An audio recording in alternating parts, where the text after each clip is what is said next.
नमस्कार साथियों, मैं हूं Kumar Gaurav, star education official में आप सभी का फिर से स्वागत है। आज हम लोग 2 तारीख और 3 तारीख को जो करंट अफेयर का क्लास नहीं हो पाया था उसको कवर कर लेते, किसी विशेष कारणवश नहीं ले पाया था।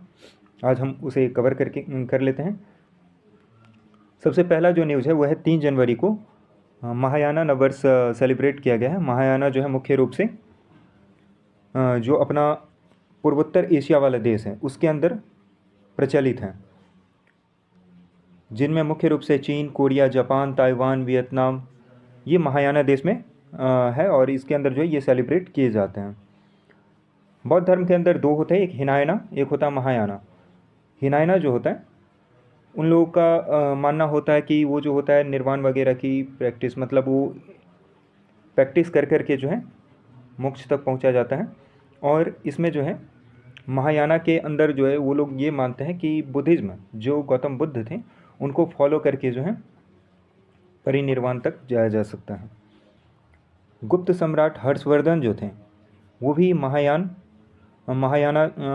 को संरक्षण दिया था, मठों की स्थापना की और संस्कृत अनुवादों में सहयोग किया था। नेक्स्ट न्यूज़ जो है वह है प्रधानमंत्री मोदी और गृह मंत्री अमित शाह जी ने मंथु पद्मनाभम पिल्लई करके जो व्यक्ति हैं उनकी जयंती पर उनको श्रद्धांजलि अर्पित किए हैं। मंथु पद्मनाभम पिल्लई जो हैं वो उनका जो जन्म है वो 2 जनवरी 1878 को हुआ था और उनकी मृत्यु 1970 में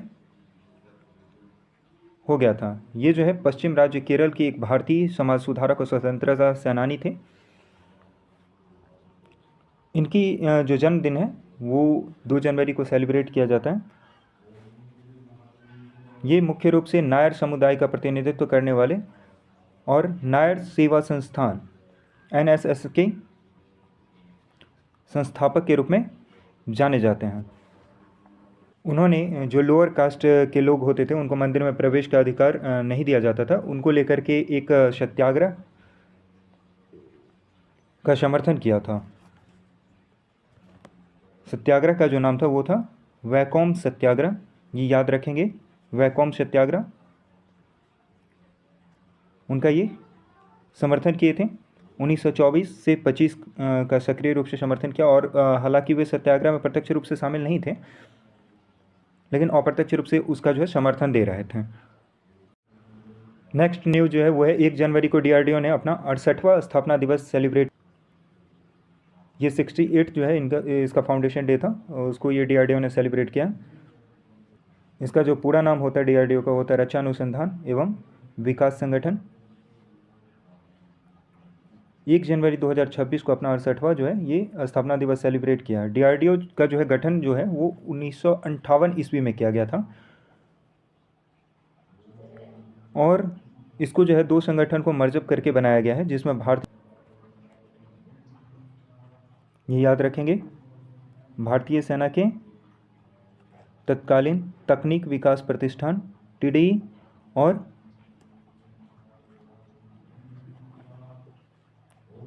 तकनीकी विकास एवं उत्पादन निदेशालय TDP, इस दोनों को जो है रक्षा विज्ञान संगठन DSO के साथ जो है विलय कर दिया गया, मर्ज करके, और DRDO की स्थापना किया गया था।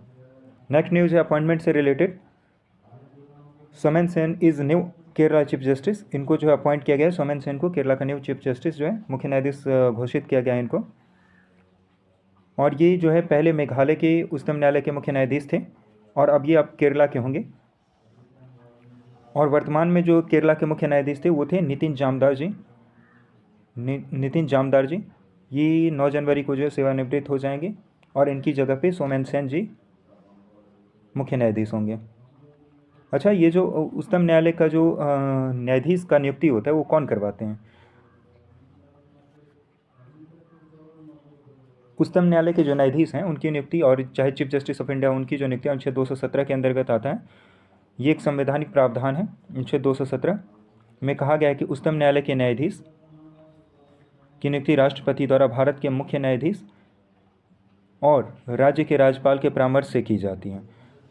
इनकी जो नियुक्ति होती है, जो उच्चतम न्यायालय के जो न्यायाधीश होते हैं उनकी नियुक्ति राष्ट्रपति के द्वारा कराया जाता है, लेकिन इसमें जो है वो सलाह लिया जाता है मुख्य न्यायाधीश सीजे चीफ जस्टिस ऑफ इंडिया से लिया जाता है सलाह, और राज्य के जो राज्यपाल होते हैं उनसे भी परामर्श लिया जाता है। ये लोग अपना परामर्श किसके पास सोचते हैं? लॉ मिनिस्ट्री के पास। और लॉ मिनिस्ट्री किसको देते हैं? वो प्राइम मिनिस्टर को, और प्राइम मिनिस्टर फिर राष्ट्रपति को देते हैं सलाह, और उसके बाद उनकी सलाह के द्वारा न्यायाधीश की नियुक्ति की जाती है। मुख्य न्यायाधीश की नियुक्ति की जो नीति है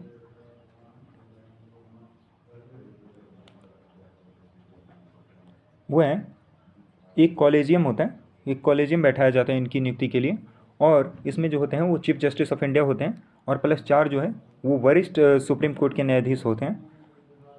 उनकी सलाह पर जो है, उनकी सलाह के द्वारा जो है नियुक्त किया जाता है, और ये सलाह प्रधानमंत्री के पास जाता है, फिर प्रधानमंत्री सलाह देते हैं राष्ट्रपति को, और राष्ट्रपति के द्वारा नियुक्ति की जाती है। और ये जो होते हैं उस मुख्य न्यायाधीश जो होते हैं उनकी जो सेवानिवृत्ति की आयु होती है वो मैक्सिमम 62 वर्ष होते हैं।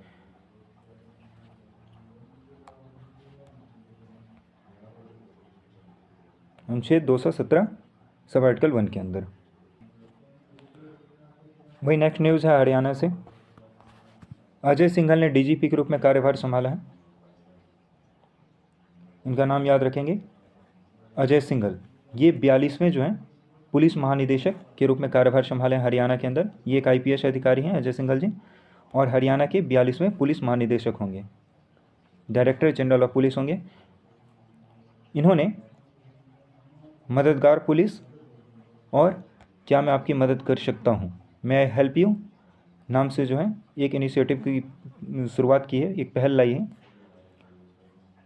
जिससे क्या होगा कि रात में ज़रूरतमंद लोगों को सहायता के लिए जो है शुरू किया गया है। अगर किसी भी तरीके की दिक्कत होती है तो रात में वहाँ तक पुलिस उसके साथ कनेक्ट हो सके और उसको सुरक्षा दे सके।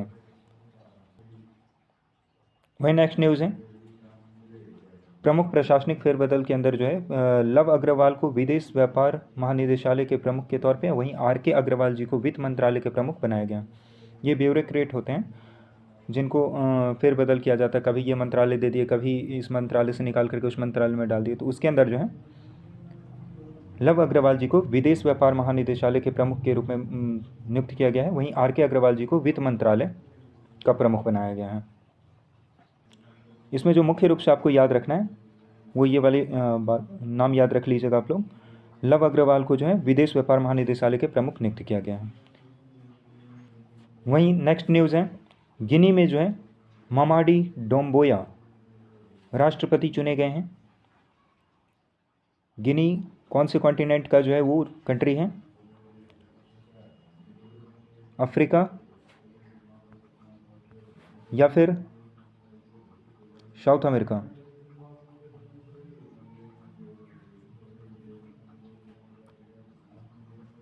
ये जो है अफ्रीका कॉन्टिनेंट है।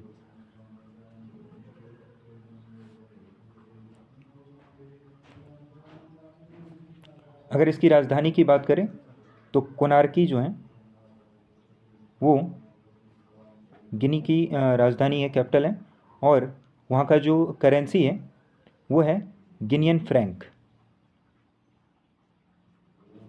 और यहाँ के जो है नए राष्ट्रपति चुने गए हैं मामाडी डोम्बोया, ये नाम याद रखेंगे। डिफेंस से इसको रिलेट कर सकते हैं, या फिर ये भी अपॉइंटमेंट से ही रिलेटेड, लेकिन ये सारे डिफेंस से रिलेटेड अपॉइंटमेंट है, तो इसे डिफेंस के अंदर जोड़ करके देखा जा सकता है। एयर मार्शल नागेश कपूर ने भारतीय वायुसेना के उप प्रमुख vice chief of air staff का पदभार ग्रहण किया है। तो इनका नाम याद रखेंगे, नागेश कपूर।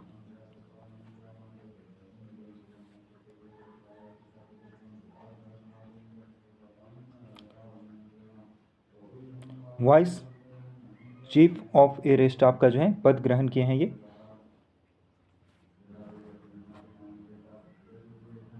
और ये पहले से जो है नर्मदेश्वर तिवारी के स्थान पे आएंगे।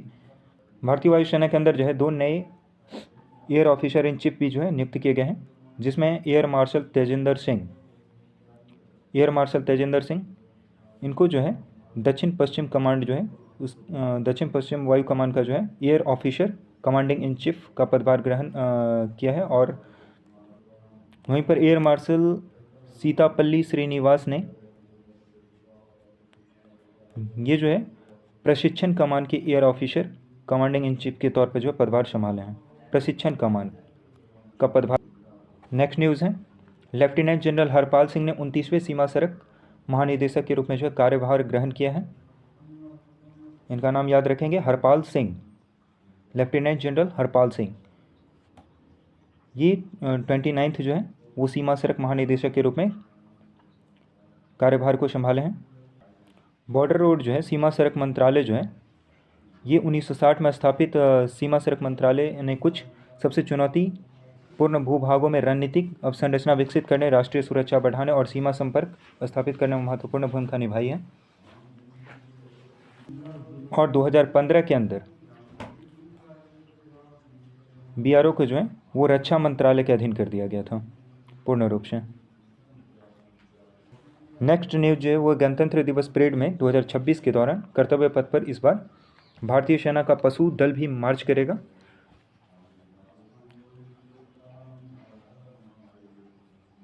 इस दल में जो है 2 बैक्टीरियन ऊंट होगा, 4 जास्कर टट्टू होंगे, 4 शिकारी पक्षी, 10 भारतीय नस्ल के सेना के कुत्ते होंगे और वर्तमान में सेवा में मौजूद जो हैं वो 6 पारंपरिक सैन्य कुत्ते भी इसके अंदर शामिल होंगे। RBC remount and veterinary core जो है वो इसको तैयार करते हैं मुख्य रूप से पशु दल को। राष्ट्र की सीमाओं की रक्षा में जो है जानवर भी योगदान देते हैं। और इसका जो मुख्य आकर्षण का केंद्र होगा वो सेना के जो डॉग हैं वो इसका मुख्य आकर्षण का केंद्र होगा। और इसे जो है मुख्य योद्धा के नाम से भी जाना जाता है, ये याद रखेंगे। सेना के जो डॉग होते हैं उसको मुख्य योद्धा के नाम से भी जाना जाता है। डीआरडीओ ने 2 प्रलय मिसाइल को ओडिशा के तट से जो है वो लॉन्च किया है। 2 स्वदेशी प्रलय मिसाइल, ये स्वदेशी प्रलय मिसाइल है। ये जो है मुख्य रूप से सरफेस टू सरफेस जो है मार करने वाली मिसाइल, सतह से सतह पे मार करने वाली मिसाइल है। और ये अर्थ बैलिस्टिक रेंज है, ये 150 से 500 किलोमीटर तक मार कर सकती है, इसकी पहुंच है। और ये अपने साथ जो पेलोड ले जा सकता है वो 1000 किलोग्राम तक का पेलोड ले जा सकते हैं। और अपने साथ जो कई प्रकार के वॉरहेड ले जा सकता है ये। और इसको जो डेवलप किया गया है वो है अनुसंधान केंद्र इमारत और अन्य डीआरडीओ प्रयोगशाला के द्वारा जो है। इसमें भागीदारी जो के तौर पे जो है कुछ कंपनियां भी इंक्लूड था इसके अंदर। उसमें एक था भारत डायनेमिक्स लिमिटेड और दूसरा भारत इलेक्ट्रॉनिक्स लिमिटेड। अगरतला में जो है अल्बर्ट एक्का ब्रिगेड ने 56वीं स्थापना दिवस मनाया है। अल्बर्ट एक्का ब्रिगेड जो है वो 1971 में जो है युद्ध और शांति काल में सर्वोच्च वीरता पुरस्कार अर्जित कर चुके हैं। और इनको जो है परमवीर चक्र भी मिल चुका है। और इसको जो है पुनः जो है वो अगरतला के अंदर जो है स्थापित किया गया है, जहाँ से ऑपरेशन कैक्टस लिली शुरू किया गया था। 1971 के युद्ध में 2 प्रमुख जो है ऑपरेशन लॉन्च किया गया था। एक था ऑपरेशन कैक्टस लिली और दूसरा था ऑपरेशन नट क्रैकर। ऑपरेशन कैक्टस लिली और दूसरा था ऑपरेशन नट क्रैकर। ऑपरेशन कैक्टस लिली जो है वो यहीं से ऑपरेट किया गया था। दोनों अभियान जो है वो पश्चिम से ढाका की ओर जो है बढ़ा। और 16 दिसंबर 1971 को पाकिस्तान के 93,000 जो है फौज को, सैनिकों को बिना शर्त आत्मसमर्पण करने के लिए जो है वो मजबूर कर दिया था। अल्बर्ट एक्का जो है उनके 14 गार्ड्स ने अगरतला को खतरे में डालने वाले दुश्मनों के बंकर को साफ करते हुए सर्वोच्च बलिदान दिया था, जिस वजह से उन्हें मरणोपरांत परमवीर चक्र से भी सम्मानित किया गया है। ये जो है भूजल संसाधन आकलन रिपोर्ट, ये जल शक्ति मंत्रालय द्वारा जारी किया जाता है। और इसमें जो है 2017 की तुलना में सुधार देखा गया है, यानी जो पहले जल की स्तर था उसमें थोड़ा बढ़त देखी गई है। 2023 के मानसून के बाद जो है इसमें 446.90 BCM वर्षा संचयन के माध्यम से दीर्घकालिक वृद्धि देखी गई है। अगर अतिशोषित इकाई के ऊपर बात किया जाए तो 2017 के अकॉर्डिंग वो भी कम हुआ है। 2017 में जहाँ 17.24% था, वही 2024 में 11.13% देखा गया।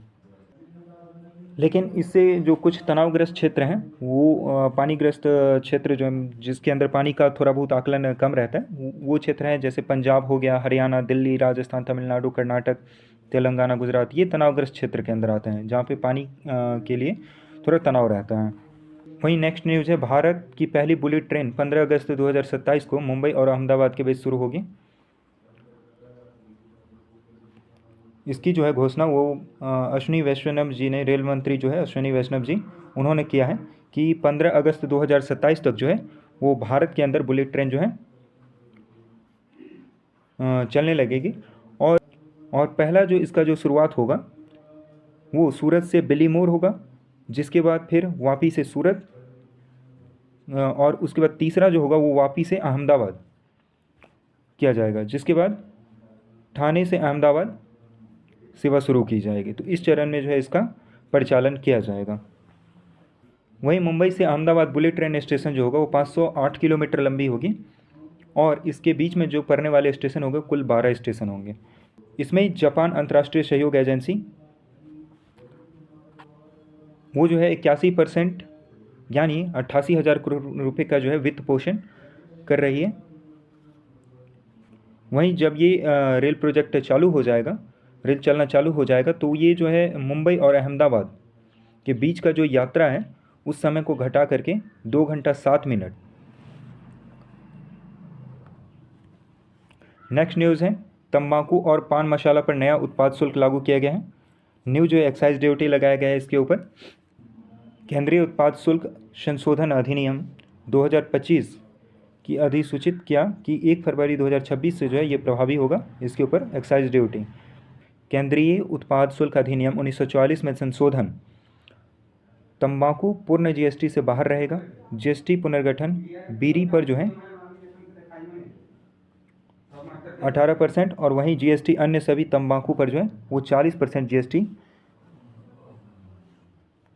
लगाया जाएगा। आज का कुछ एक क्वेश्चन है, आज कुछ ज़्यादा क्वेश्चन है डाले हैं, इस क्वेश्चन को कर लेते हैं।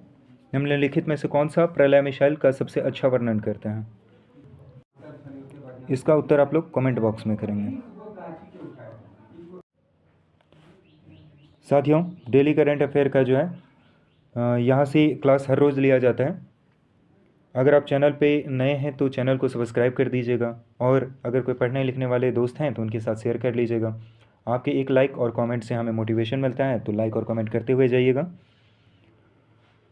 आज के लिए इतना ही, धन्यवाद। मिलते हैं कल फिर।